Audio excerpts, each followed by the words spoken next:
To the Elefaded podcast. I am your host, Richard Luis. And once again, I'm going to give a shout out to our sponsors real quick. Glugar. Glugar. This blunt was rolled with some Glugar. No more spitting in your blunts. No more licking your fingers. No more sticking the swisher in your mouth and trying to lube it up just to roll that blunt anymore, all right? Make sure you guys use Glugar, all right? Again, this was rolled with Glugar. Look at that, dog. Fatty at the top. Fatty at the bottom. Or excuse me. Fatty at the bottom. Little tight roll at the top, all right?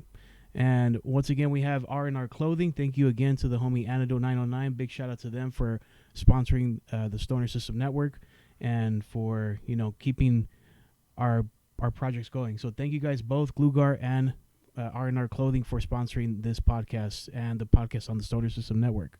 And last shout out again to Humorous 562 for having us on here, Elefaded on the Stoner System Network. Today,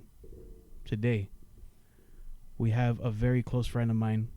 Like I said, guys, first season, close friends only, of how these journeys started and how these people have impacted my life too. But today I have my homie from when I used to dance back in the days, my homie Oscar from KFM was the original group. It is now turned into AR Project as their venture. But like I said, had a big impact on my life when I was dancing in high school, heading into my early 20s, and these guys have impacted me from I used to watch them on YouTube.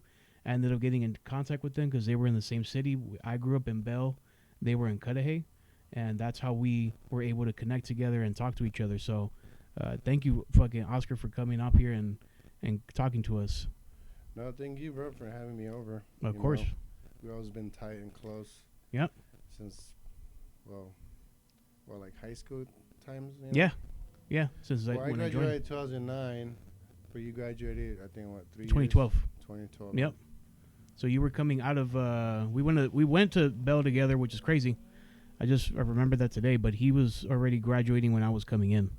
But we didn't start talking until like my later years in high school, and you guys had the group established already. Right. Yeah. But they call him Oscar the Grouch. If you can't if you can't tell, he's not a grouch right now. It's all right, dog. It's all right. He's his own little grouch. No, I'm just kidding, fool. Yeah, I just I like being not too unique. Just go with the flow, like Oscar. Oscar the Grouch. Everybody knows that character, kind of. Right. So you could kind of just be on people's heads without them noticing. Yeah. Like easy to remember, I guess. It's subtle, but it's there. But it kind of goes with me because I'm just more on the serious tone, not so much grouchy, I guess. But I guess we all have our days. Right. And so, like I said, we got to know each other from the dance crew days. You guys started KFM in like 2008, maybe earlier, or it was an idea, but I came in like in I met them in 2010, but I didn't come in until 2012 or 2011. And then me and Oscar didn't get to really hang out more until like maybe even a year or so afterwards. Like we got closer because I would kick it at his pad all the time with him and his brother. And that's how we were able to get closer and just be able to share a lot more creative, endeavors together too, and just get to know each other more. But how did what was kind of like your background where you grew up at? Did you always grow up in Cudahy, or were you somewhere else first? No, I'm a Cudahy guy. Okay. I guess born and raised there for 20 years. Oh shit. So Okay. got a little older than just kind of up and down. Like just life situations. Been in Southgate, been in Bell Gardens, and then back to Cudahy.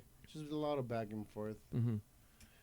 But, with this whole, the dance scene, the music scene, at least the LA, like, underground techno scene, we always kind of done it, to be honest. We always been in it ever since before we were, like, adults, to be honest.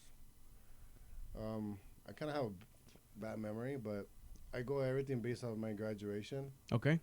So I started partying maybe a year or two before I graduated high school. So maybe 2007 was when the scene in like Huntington Park, Southgate area, the LA scene. Yeah. That's when they used to do like free events and all ages. So basically, when we had the crew KFM, I was the oldest. Okay.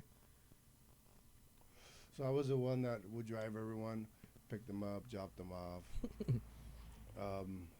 I'll take all the blame. Like, oh, I'm with him. He's gonna take care of me, mommy and papi. Yeah. Like, I was the responsible one. And to be honest, like I was sober. I wasn't drinking. I wasn't really smoking. You're just in the party scene. Yeah, Yeah. because I love. Well, obviously, I DJ and produce also. Yeah. So I always like being around that. I was with girls and friends and vibes and the whole kind of like dance competition because there was Okay. a lot of that. Everyone thought they were on top of each other. So, Yeah. but I was just more of a kickback, just chill. But yeah, I mean, we've been doing this for a while now.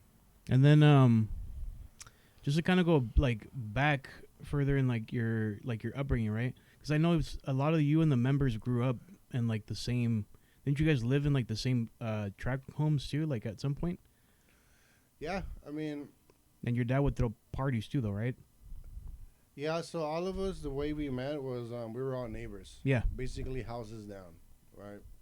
So it was a group of us. I'll say about 5 or 6, and then we always had like those. Our friends had friends, so they'll tag along and they'll just be around, like our cousins or just our best buddies or whatever. Yeah. But yeah, growing up in Cudahy, to be honest, my grandma was really known there because of her food. Mm-hmm. So she had a little restaurant at her house, which was my dad's house. And my dad just was a maniac, to be honest. So I'm second generation into the music.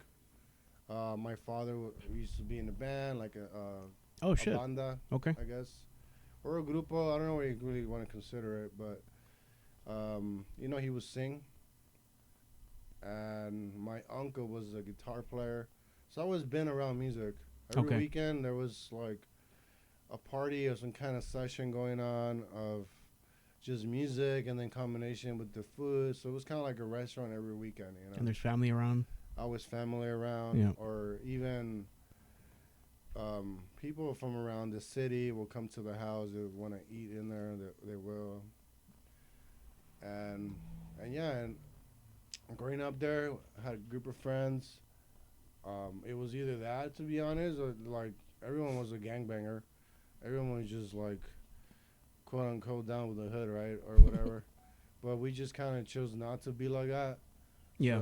We just went more for like the party scene, which I think a lot of like people did that, like because it was party crews. But then those party crews started gangbanging, Yeah. So we just kind of didn't do the gangbanging part, but it was the same thing, like party scene. But then the EDM started coming out, right? It started hitting, so that's where we kind of grabbed ourselves from there because we were just dancing like hip hop, anything really. How did you find out about like electronic music? Well, funny thing. When I first heard and when I was like, yo, I like this. I was a kid, and I went into the store in Cudahy. There's this little market. It's right there on Santa Ana and Wilcox.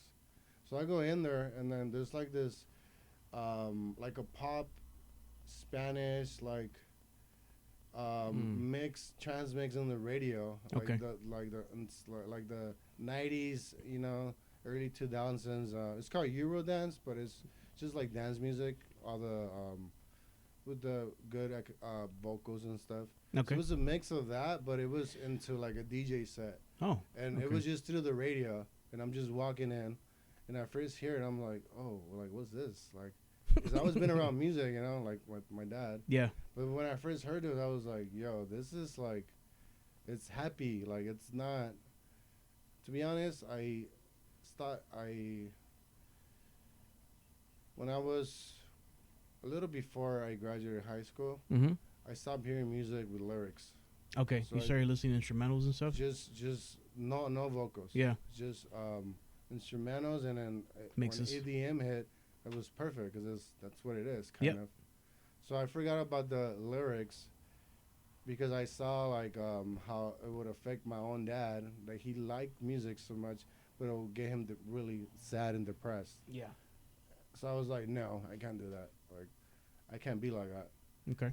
And unfortunately, most of the main hits and the music, it's that. Like it's literally like a heartbroken story, Right. or you could easily talk about something positive, but for some reason that's the at least in the Hispanic culture, if you really pay attention in all the Spanish music, like Jose, Vicente Fernandez, Yeah, it's all about heartbreak and bro, it's all like suicidal music. it's all crazy shit. So like Yeah. really sad shit, I should say. Yeah. Yeah, like really a particular moment, but yeah, it's just in reality, it's just sad music, and I was like, no, I can't, So that's when I first heard EDM at that store, bro. Okay. And I don't know, it's nice. I love it, I guess. I gravitated towards you more.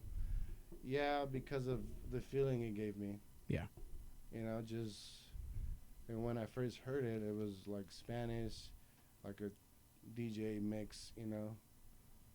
So at that time, when you were getting more into it, did DJing come into play? Like, did you already know?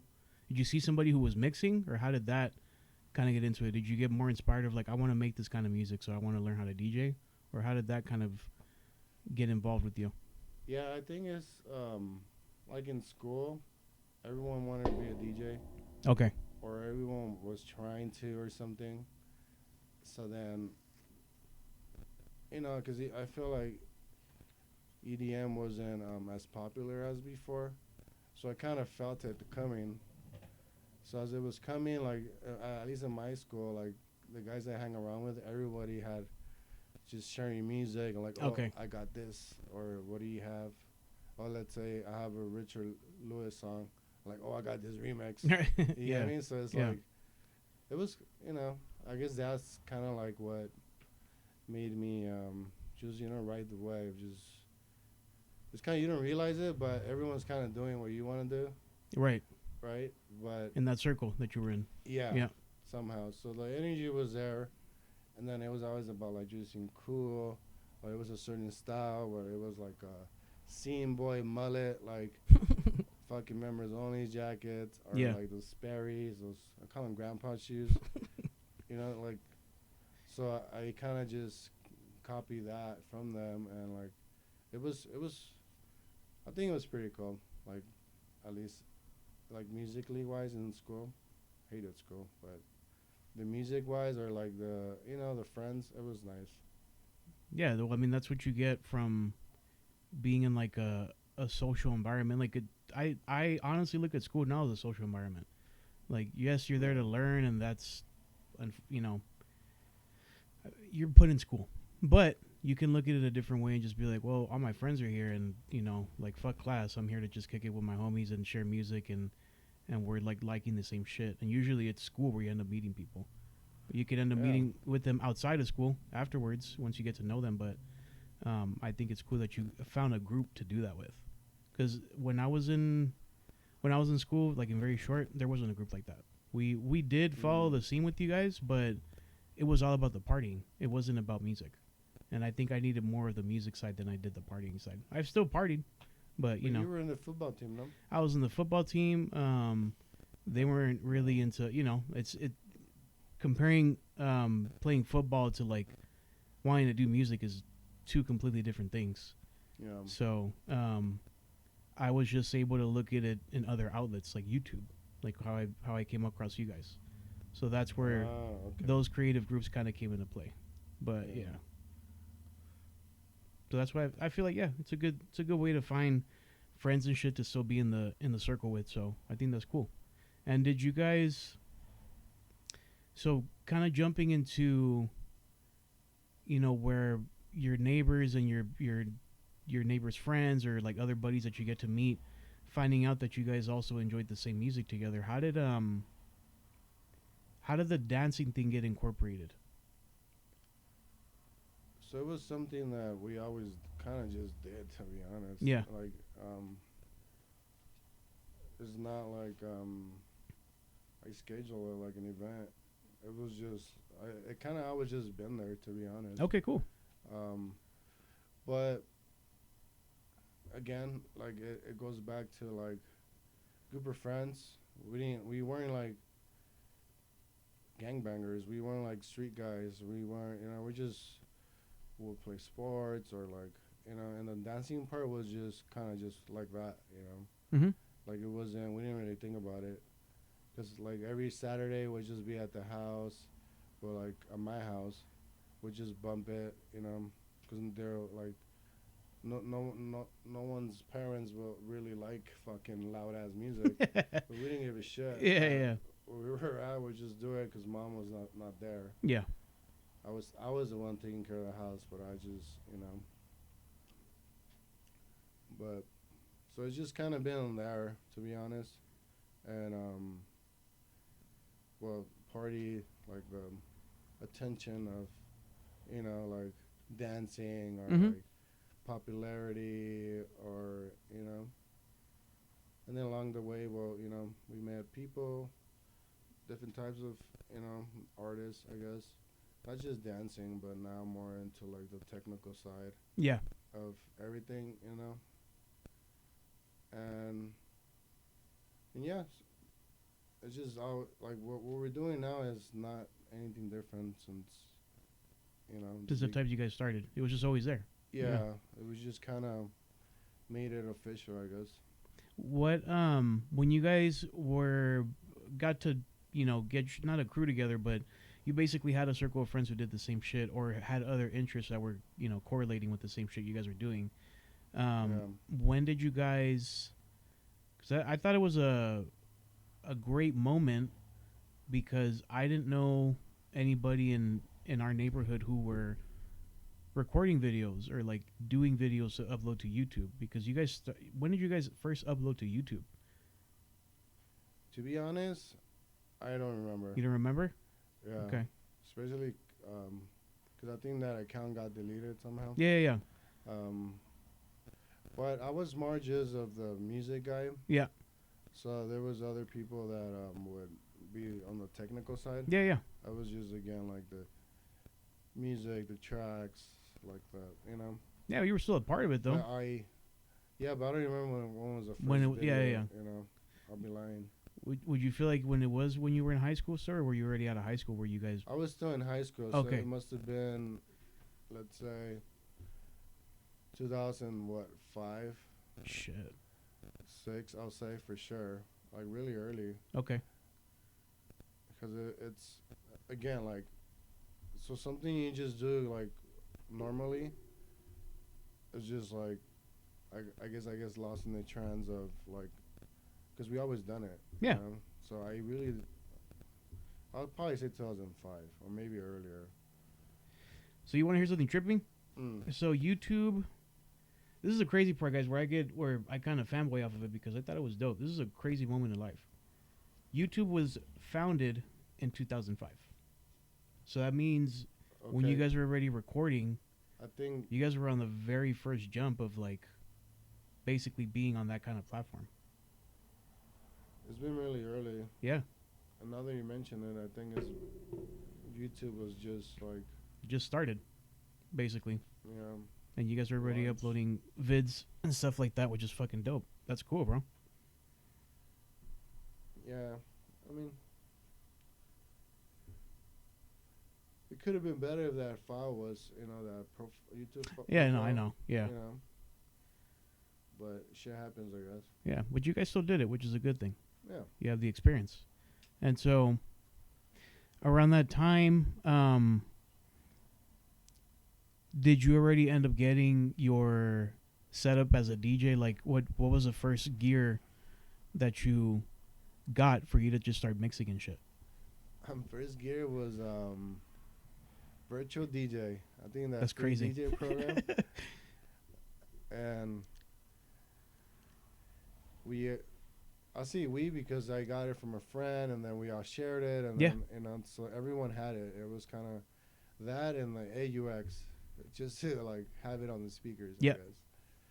And then from there, I started using Serato, and I kind of been still using Serato record box, um, which is like the standard like club.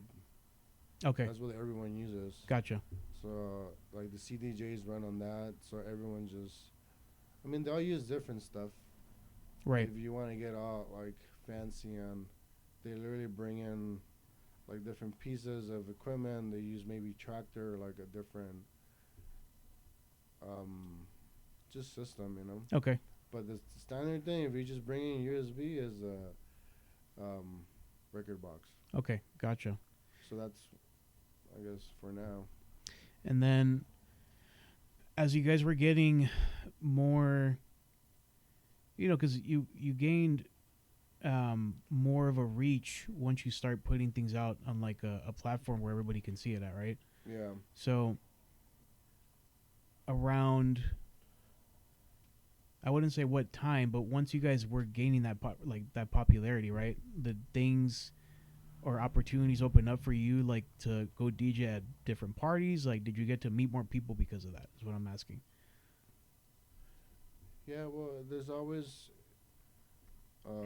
like a positive of, obviously if you're doing good, you know. Yeah, yeah. Like, so yeah, you meet a lot of people, and then we started doing our own events. Okay. So I kind of always just stick. I just done that, Yeah. to be honest. Would you throw them in not, Cudahy? no, not in Cudahy. When we started doing like actual like warehouse events, was in downtown warehouses. That's fucking sick, bro. I mean, we done parties like house parties Yeah. and stuff like that, but no, like like actual techno shows like in downtown warehouses. Yeah. Were you starting at that time, or was it until like later when? No, that was later. Yeah, Maybe yeah. 2018. Yeah. I think that was the first one. Okay. 2018. But before that, well, I mean, just maybe like backyard house Yeah. parties, or your typical just, Well, because you're still fairly young at the time, so you're getting into the scene. yeah. Yeah. And when a few years passed, and then we started doing more like warehouse parties, more actual official. Those shits were crazy, dog. Yeah, and they're pretty fun. They were dope And as fuck. then if you like the music, then. Yeah, because you guys, so like jumping to that, right? Because once you have that, you're in the scene of like backyard parties, and as you're growing, you guys got to a space and had the opportunity to like actually get that warehouse and do those Yeah. fucking shows. And these are like, this is just me guessing. I don't think it was like, there was a joint venture or anything, but even Yak Films, which Yak Films is a very popular, not just a YouTube channel, but they're a popular company for dance. Mm-hmm. And so, especially like the shit that we used to watch, like fucking Oh, like the yeah. Lead Twins and shit, and they would all be We on grew that up channel. watching that. Yeah, Watching their channel. yeah, and then fucking getting the opportunity to meet people from them, because that's what, That's what you mean. yeah. Okay. like, that's cool as fuck. I mean, you're kind of getting to that spot where you're like, fuck, we're in this shit now, and you get to meet Yeah. meet those people that you grew up No, watching. definitely, and they're professionals. Yeah, So yeah, just being around that, like, is something sticks to you, because I never really danced being like, as I'm saying all these things about myself, hmm I never been a dancer, to be Right. honest. But now, like, I'm like, You- just being around it so much, yeah. like It's in you. just like, it just stuck to me. Mhm. Or when I was like, okay, I'm actually gonna try, like it came out more. I don't know, it was just kind of a little weird because I never felt like this, but like it feels good, like, hmm and then it gives you more confidence, right? More like, I don't know, like a little switch in your head, but it just just by watching these guys. Yeah. Because I don't do the filming for Air Project, but Right. I do assist, and I'm always around them or talking to them, or they're just chatting it up, or sometimes they don't even do that. They're just kind of just at work, depending like the scenario or Yeah. But yeah, man, like it's really nice to be around those that type of energy because it's like so I don't know how to say it. It's like two different dope brands. You get me? Yeah. Yeah. Like let's say Babe and Evisu, or like it's just like they're their own thing, but they're just fucking dope. Yeah. So that's how I see them. Yeah, and you're around it, you're in the scene, and you get to. It's like you said, you keep gaining more friends and shit like that, like who are in what you're trying to do, and it's a positive feeling, but it's also it's motivating because Motivating. you're There you go. you're around all those people, Yeah. and that's just naturally what they do. That's their everyday life. So you get to be in a space where you enjoy doing the same things. Yeah, bro. Sometimes it could be a little competitive. Yeah, But, for sure. you know, but at the end of the day, I met some guys, that are in girls that are pretty they're solid, they're cool. Yeah, and when you guys started doing the warehouse events, Mm. were you only DJing at the warehouse, or did you have other spots where you've like been to go DJ at, like around LA? Not really. Not really, That. just the warehouse. Mm-hmm. How did you enjoy it? Like, well, you get your platform to go play your mixes and shit, That shit But that shit was huge, dude. Amazing, bro. It was huge, dog. To be able to experience that your first gig, I guess. Maybe not your first gig, but I don't know. Not everyone has played at a warehouse. Yeah, yeah, yeah. And in my head, I was like, everyone done this, right? But then I have a couple of new buddies now, and they're like, no, I haven't done it, haven't done it. Yep. But in my head, I thought everyone did it because I did it. Right, right, right. So then that made me appreciate it even more. I was like, yo, those fucking that shit was badass. Bro, I forgot the capacity, but there was a lot of people in there. Yeah. There was a lot. And fucking you guys were also, I think I was helping out selling food one day. Oh really? Yeah, I was out there with your mom and shit and your sister selling the food. I was Yeah, like, this is I fucking had- sick. I did that too for one. There was another event going on that day for that spot we had, and well, I said if you guys need help, let me know, Mm-hmm. and they did that day. It was for like a Halloween event Oh shit, okay. At the warehouse? at that same Okay. place. Yeah, you guys had it for a while. That's cool that you got to do a few events right there. Yeah, but that They were event huge. was like Wednesday night, I remember, Okay. and it was more of like a gay night or something. Okay. I forgot what it was like. I don't want to say VDSM like type of event, Oh shit. but motherfuckers were just like that. I'll tell you that. But yeah, it was some kind of event like that because it was just. I mean, you could see it. But it was cool. It's like just an experience. It's like you're fucking working a nightclub. It's like Yeah. what the fuck? They're not here for you. They're here. Want to make money. Yeah. Rent out the place. Like fuck it, whatever. And So. in the future, do you see yourself wanting to be like a promoter of that sense too, not just DJing? Yeah, to be honest, that's like my, I guess, dream or goal, dream goal. I could be, 60, 70, and I could do that, and I'll Yeah. fucking love it, you know? So, yeah, I mean, but I want to experience everything, so that way when it comes to that point, I'm a badass, and I Yeah. fucking, I don't know what's going on, I want to Yeah. be able to keep up with what's hip, what's cool. But sometimes people don't know what's hip and cool, so you just gotta have your own little Your own shit. You got to be a taste master of your own everything. shit and kind of spread that out too. Yeah. But yeah, that's kind of like my I'll be okay doing that. Yeah. You know. So like, how can I explain this? I think it's a dope idea to have because it's true. I mean, it's not to talk.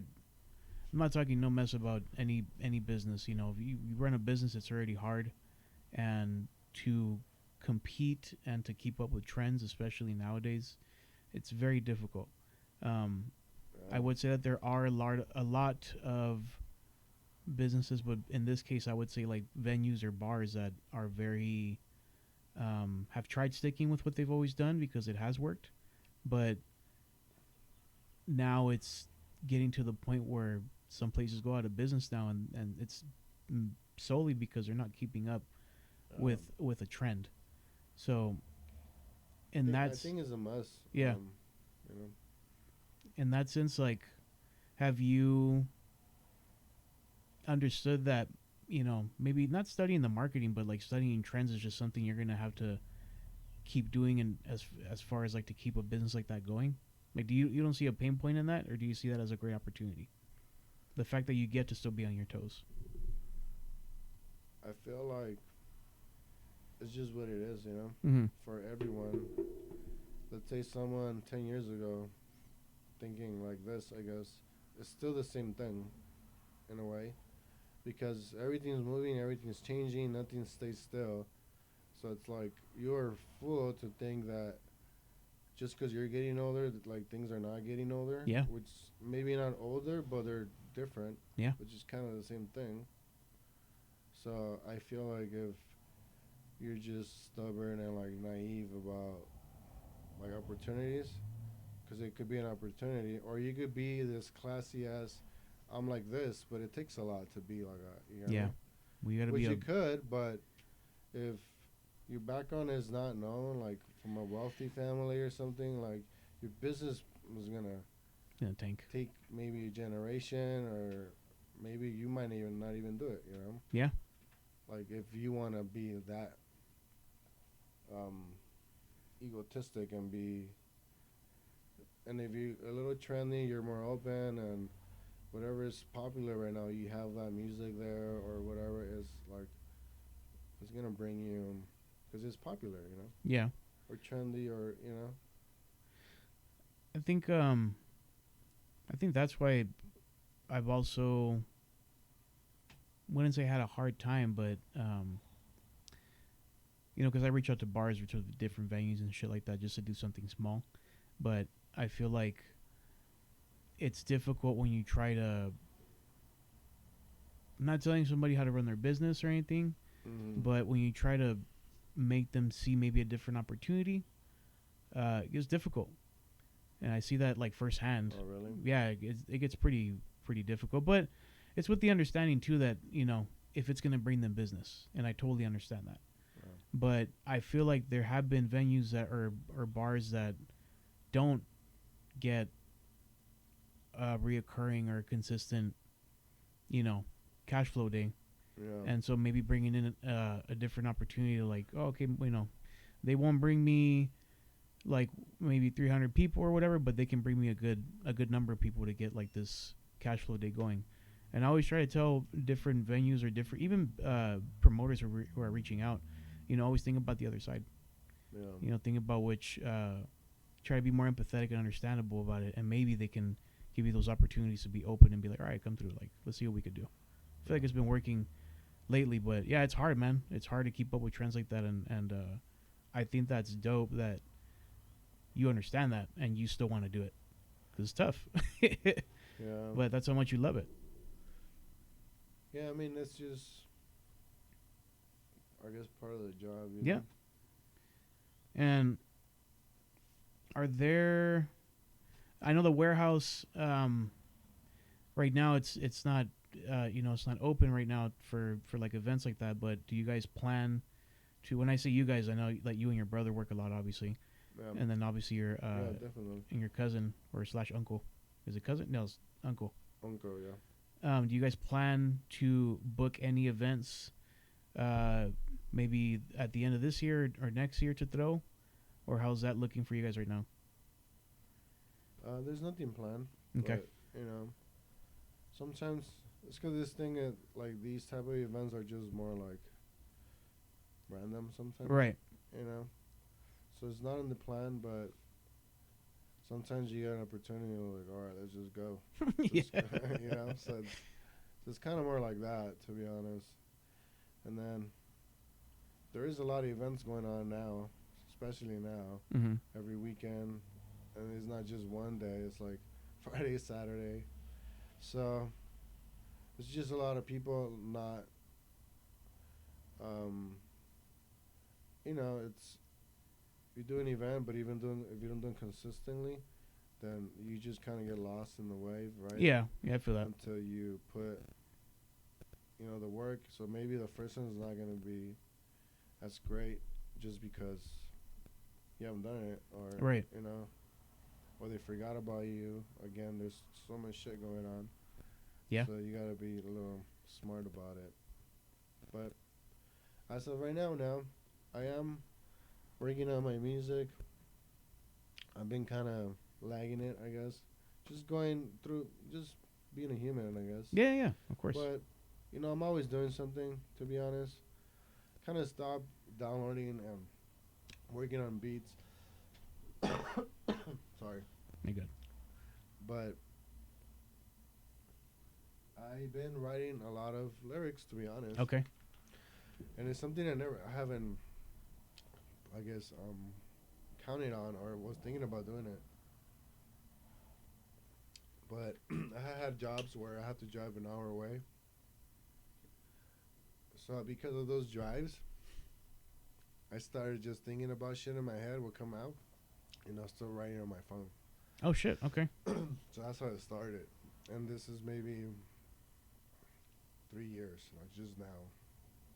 Damn. So, from all those years of just like, well, obviously I know you still listen to, music in general with lyrics on it, but like how Now I do. I Yeah. started now, for sure. crazy how that time has passed and now you're getting back to like, well, something new has popped up in your mind to be Yeah. like, yeah, I'm down to write lyrics now. Yeah, which is kind of crazy, because when I write them, or I'll feel it. Like I'll start getting emotional as I'm writing it. Shit. So then, like something different that I experienced, because before I wasn't like that. Right. You Right. know? But now, like, it's weird. Like I could show it to you and you'll be like, oh, okay, like this is like it rhymes. Like I'll make sure it sounds good. It'll take me a while, but like I'll make sure, and I could do the English and Spanish. So I have a couple of choruses too, I guess. Okay. You know, You started writing in Spanish too, right? both, yeah. Yeah. But That's fucking dope. I kind of focus more like creating a chorus. Sometimes I can like branch out and keep on like rhyming or writing with it. Okay. But majority is like a chorus, like the hook, I guess. Gotcha. Sorry. But yeah, I always try to do something. Maybe something that seem like I ain't doing much, but I don't know. I guess it's like a artist working on an album or something. Yeah. I'm Well. always doing some, not here. If it's not here, over here. Right. Well, you're also going through life too. Yeah. Like shit happens in life. I think we were talking about that.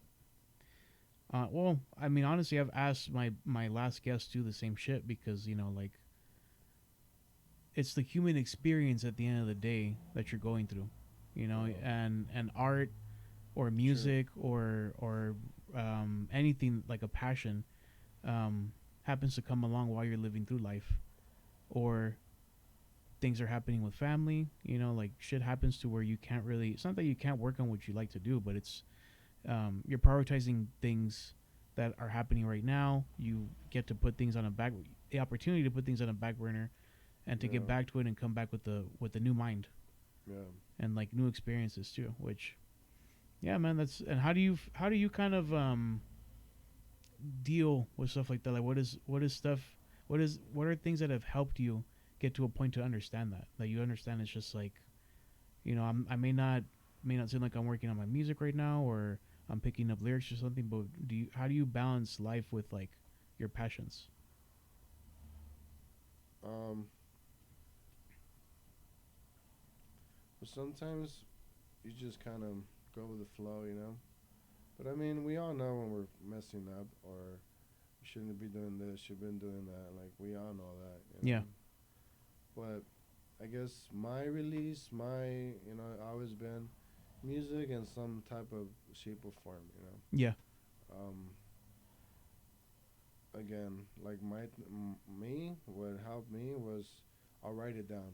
Right. So every feeling that I would get could be sad, happy, mad, um, just I don't know, even bored. You just write, but I'll try to rhyme it, and then, but some of them will be like really like deep, Okay. it touches a moment, and then it goes into you create this character in your head, and then you go into his head about what he's saying, and I try. Well, I do it on purpose, but sometimes I even catches myself, like I told you earlier, where I'm like, whoa, this is like I feel like this is not me writing it at points. This is like how Yeah. the fuck when I never saw myself doing this. I always sucked at spelling and writing and like the grammar. Like I always sucked. And so when I started doing it, I was like, whoa, like why? Like it kind of even feels like something was trying to prevent me from knowing this. But then I started getting into numerology and my date of birth. That number is communication network, Okay. um, speaking your mind. And when he said that, what's his name? I think they call him numbers guy, GG33. Okay. Um, he's just out there, but he's fucking smart. And what he has said, I think it's truth. So I'm just trying to like go through that route of following his advice, free advice. But I do want to purchase his. He has like a class like in numerology, so you can do readings or read yourself. Honestly, like that's he's on point. Like all the things that have been going on right now, he pointed everything out, like Elon Musk or like the Donald Trump, and it's just so motivating, I guess. Because I always felt like I was a little crazy at points, but then there's others, when everyone started doing podcasts and just speaking their mind, you kind of see that you're not too like Oh, there's on other your people own, that you relate like to on that. yeah, Yeah. everyone's speaking, everyone's kind of like, hey, I'm here too, or Yeah, I didn't start getting to. I didn't get into stuff like that until I met you, honestly, because you explained to me we were we were high as fuck, but you explained to me one time about basically like you guys had the Flower Life as the logo, and I always thought that was oh interesting, yeah, and for sure. yeah, and I always wanted to know like what that meant. It wasn't until what you explained to me, and there was different variations of the Flower Life too, um, which honestly that's it was weird. I always wanted. It might not be relatable, but I always wanted to get a tattoo. Right, just very plain and simple. But Mm, you know what? I never had. I never had um a not a strict, but I guess a relatable idea on what I wanted. Yeah. And I remember because whenever I get into life situations, I go to my friends a lot. Um, Mm, my friends are like the best thing I can. I'm really happy to have the opportunity to have my friends around, and I get to share not just moments with them, but they teach me a lot about a lot of shit. And I remember this particular tattoo meant a lot because I spent a lot of time with you and your brother, and I thought you yeah. guys definitely brought out more of my creative side and more of me just feeling good about myself. As like Yeah. as a creative, and even sharing music together. Like fucking, I used to be in his garage almost every other fucking day for like out of the week just to go and dance with and hear his mixes and shit like that. We just kick it. And Yeah. yeah, that's I thought it was cool when you taught me about stuff like this too because that's why I got it. I mean, it looks fucking dope too, but I like it because Yeah. I cherish it. It's like a symbol of life of a moment of life for me, which is why I got it. I'm gonna Yeah. probably Well, get this whole thing done too, but yeah. that symbol, the one that brought it up was my younger brother, Jesus Hmm. Chuy, Okay. Chuyito. So then from there, Marcos sent it to me, and he liked how it looked. Right. And then we started like doing the research, what it is. But it was our younger brother that Chewy brought came it. up with it. He brought it to our attention. That's fucking crazy. Yeah, and then from there, Marco Sino, he made the like logo because he liked it. But yeah, Are there well I know you don't I know you don't got tats, but do you plan on getting anything at all No, in the future? to be honest, no, not. I wanted some. It's a funny story because when I was a kid, Hmm. I got my ass whooped one time because I put like 7 of those fake ones, Oh, your chest and shit, or and I your was back? like 5. My mom whooped my ass. She was like, "¿Qué es eso, cabrón?" Yeah, bro. So I wanted some since I was a fucking kid, to be honest. But now that I got older, it's just my grandma never wanted me to get anything. So I think it's more of that. To be Got you. honest, Okay. I feel like now if I do it, it's just like because I really don't think about it. I like them, to be honest. I Hmm. love the art, but I just for myself, I guess because of that, I guess that's in my back of my head, you know. Gotcha. So I feel like oh, like be betraying her or something. Um, to this might be a good question too. So I know that you go to a lot. You guys go to a lot of festivals. Um, Yeah, if it came down to somebody who's like very hesitant, like for instance, like you introduced me to a new barber. Our barber doesn't has never been to a festival. So like to right. somebody who's maybe hesitant about going to festivals and stuff like that, like what would you kind of not recommend, but what would you tell them so that they don't feel like it's like looking through a screen. Like you Yeah. think it might be one thing, but it's totally different once you're there. Well, it's like I told him because I had this conversation with him. Mm-hmm. So I remember asking him like, "Oh, like what do you do for fun?" You know. And he's like, "No, nothing. Just hang out. You know, maybe go watch a game or." So I tell him, "Have you ever been to like a music festival?" He's like, "No." Like I heard they everyone that I ask, they're like, "I heard they were fun though, right?" Everyone just says that. Yeah. So then I always say I recommend at least one festival, you know, because it's a life changing experience. Once you're Yeah. there, it's different. Like, because you feel everyone's energy. Like, you think you know, but every event is just like, whoa, whoa, Different. you know, because of the setup or whatever. But it's, to be honest, to me, it's just the people, the energy. It's like your energy is being moved around Yeah. just because there's a lot of more, you know. Yeah. It's not a nightclub. It's like, it's nice. It's a good feeling, you know. Just stay safe. But people that haven't been there, I always think it's best when someone that has been there takes them. Right. Like I don't suggest you going by yourself. Just I mean you could, you know, but it could be overwhelming. Yeah. Especially you know you have some drinks inside of you. Maybe you smoke a little bit of weed. You get a little paranoid or whatever. Yeah. I do not suggest you go alone, but you know, it's trendy, so someone has been there, you know. Yeah. But I always recommend when you go with someone that's you know done it before. I think my first one was F because I've only been to a couple honestly. I think my first one was FYFS in LA, but that was more of a FYF. yeah for your friends festival. But it was I don't think more it was more like hip hop and Oh, like the shit that you know that I would listen to. Like yeah. I saw Frank Ocean there. It was pretty cool. Oh, okay. But I didn't go to. I still went to a blended one like EDM and hip hop when I went with you guys to Hard Summer. All right. Yeah, Yeah, that was that shit was sick. And the first time I'd never been to a festival like that. Like it's what you're saying right now. Like it's way different each time that you go. Because I yeah remember walking in. As we're walking in, I hear Anderson Pack. Anderson Pack wasn't even like really. He was trendy, huh? yeah he wasn't trendy back. He was like barely coming up on the rise, and getting to hear him as I'm walking in and seeing him perform, I was like, that's fucking sick. Like, I definitely recommend people. I know that there's one in Long Beach now. Day Trip is a new Yeah, that one's. is a I've new been one. there just one time on a Sunday. It's chilling though. It's nice. It's really nice. Yeah. So you know, there's one here in Long Beach too. If you're from LA County, a local one, you can go to Long Beach and go experience something like that too. Yep. Yeah. Long Beach, and then obviously in LA, Historic Park, they do more like Oh yeah. day trip events there. Yeah. Um, yeah, I mean they're fun. I recommend it. Yeah. They're becoming more. Uh, wouldn't say they're becoming more trendy, like you said. Yeah, Yeah. like Factory 86 is like a promotion that does a lot of shit too.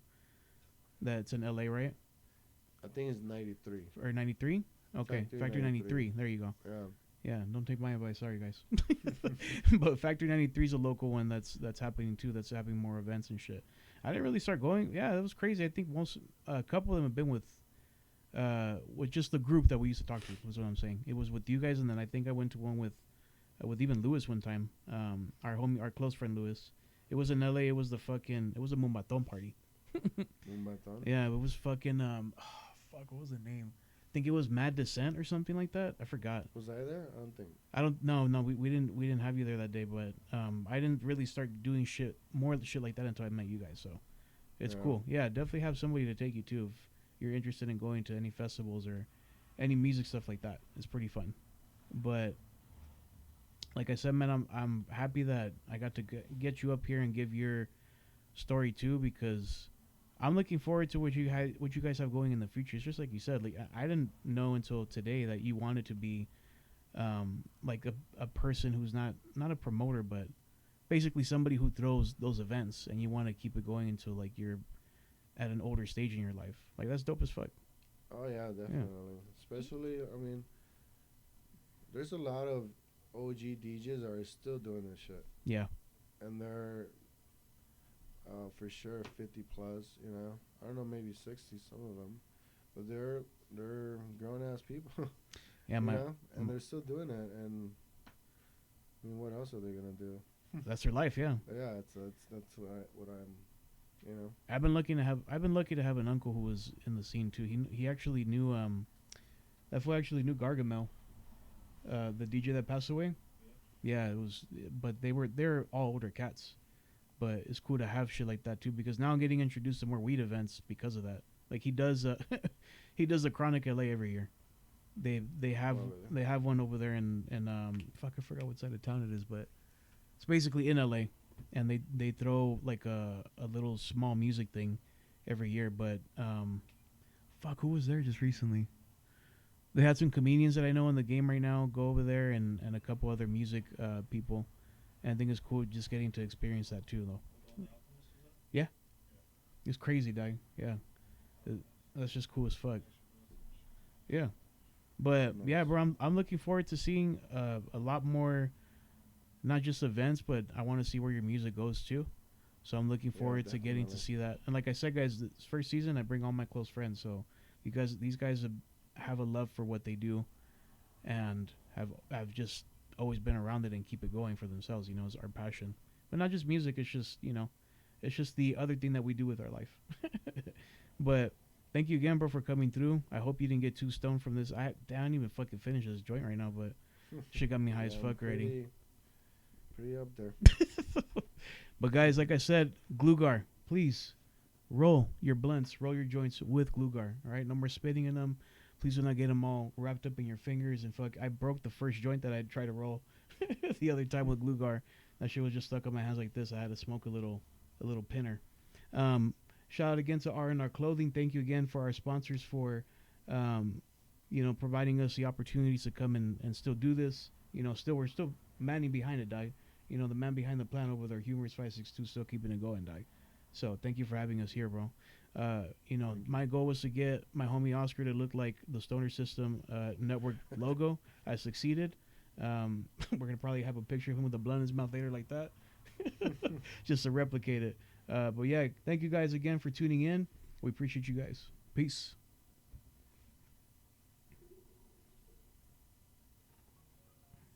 All right, fool. We're gonna smoke 2 more of these now, fool.